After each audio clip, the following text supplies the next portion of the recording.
तर नमस्कार मित्रांनो, स्वागत आहे तुमचं हवामान अपडेट्स या यूट्यूब चॅनलवरती। तर मित्रांनो, पुढील काही तासांमध्ये आपल्याला राज्यातील पावसाचा जोर अजून मोठ्या प्रमाणात वाढताना पाहायला मिळतोय। आज रात्री मध्यरात्री देखील आपल्याला मुसळधार स्वरूपाचा पाऊस आपल्याला रात्रभर पाहायला मिळतोय। याबद्दलची संपूर्ण माहिती सविस्तरपणे आपण जाणून घेणार आहोत। कोणकोणत्या तालुक्यामध्ये, जिल्ह्यामध्ये, गावामध्ये आपल्याला मुसळधार होणार, तर कोणत्या भागांनी अतिमुसळधार पाऊस होणार सविस्तरपणे। तत्पूर्वी तुम्हाला विनंती आहे, तुम्ही व्हिडिओ पाहताय परंतु आपल्या चॅनलला काय सबस्क्राइब करत नाहीत, त्यामुळे आत्ताच चॅनलला सबस्क्राइब करून घ्या व व्हिडिओला देखील एक लाईक नक्कीच करून घ्या। तर पुढील 3 तासांमध्ये मित्रांनो, आपण जसं की स्क्रीनवरती बघू शकताय, आपल्याला उत्तर महाराष्ट्रामध्ये नाशिक, मालेगाव, नंदुरबार, धुळे, जळगाव, चाळीसगाव, मनमाड या सर्वच पट्ट्यात आपल्याला पावसाचा रेड अलर्ट पाहायला मिळतोय। भयंकर अतिवृष्टी आपल्याला या ठिकाणी पाहायला मिळत आहे। तसेच छत्रपती संभाजीनगर, कन्नड, फुलंब्री, भोकरदन, जाफराबाद या ठिकाणी सुद्धा आपल्याला अतिमुसळधार पाऊस आपल्याला पाहायला मिळतोय। तसेच येवला, कोपरगाव, वैजापूर, अकोले, श्रीरामपूर, राहुरी, घोडेगाव या ठिकाणी सुद्धा आपल्याला पावसाचा रेड अलर्ट पाहायला मिळतोय।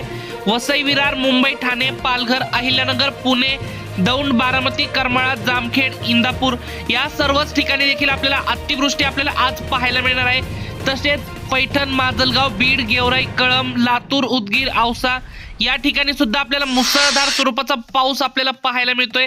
तसेच आज रात्री आपल्याला नाशिक जिल्ह्यामध्येच आपल्याला अतिवृष्टी आपल्याला पाहायला मिळत आहे। तसेच आपल्याला मनमाड, मालेगाव, गुजरातचा काही भाग या ठिकाणी आपल्याला जोरदार स्वरूपाचा पाऊस पाहायला मिळतोय। लोणावळा, खेड, मुंबई, वसई, विरार, मुरबाड, जुन्नर, खेड, पुणे, भोर, महाड या सर्वच भागात आपल्याला पावसाची संततधार पाहायला मिळत आहे। तसेच कोकण पट्ट्यात मुंबई, ठाणे, पालघर, रत्नागिरी, रायगड, सिंधुदुर्ग, राजापूर, सावंतवाडी या सर्वच कोकणपट्टीत पावसाची संततधार आपल्याला पाहायला मिळत आहे। तसेच आपल्याला छत्रपती संभाजीनगरच्या संपूर्णच भागामध्ये आपल्याला मुसळधार ते अतिमुसळधार पाऊस आपल्याला बऱ्याच ठिकाणी पाहायला मिळतोय। जसं की आपण बघू शकताय, आपल्याला गंगापूर, वैजापूर, कोपरगाव, येवला या ठिकाणी आपल्याला अतिवृष्टी आपल्याला पाहायला मिळत आहे। पावसाचा रेड अलर्ट पाहायला मिळतोय। तसेच विदर्भात पाहिलं तर अकोला, अमरावती, नागपूर, भंडारा, गोंदिया, चंद्रपूर, गडचिरोली, वर्धा, यवतमाळ या सर्वच भागांमध्ये आपल्याला मुसळधार ते अतिमुसळधार पाऊस या ठिकाणी सुद्धा आपल्याला आज देखील आपल्याला कायम पाहायला मिळतोय। तसेच राज्यातील पाऊस कधीपासून बंद होणार याबद्दल देखील आपल्याला सर्वात मोठी बातमी आपल्याला पाहायला मिळत आहे।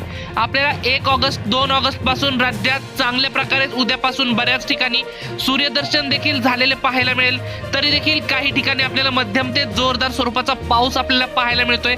तसेच मित्रांनो, तुमच्या भागात सध्या वातावरण कसं आहे, पाऊस चालू आहे का नाही ते देखील आम्हाला कमेंटमध्ये नक्की सांगा। तसेच तुमच्या जिल्ह्याचं नाव देखील आम्हाला कमेंटमध्ये सांगा, म्हणजे आपण तुम्हाला तुमच्या भागाचा अंदाज देखील याच व्हिडिओच्या माध्यमातून सांगत असतो। फक्त तुम्ही चॅनलला सबस्क्राइब केलं पाहिजे, व्हिडिओला एक लाईक केली पाहिजे, तरच तुम्हाला तुमचा अंदाज देखील भेटत असतो, त्यामुळे हे देखील लक्षात घ्या।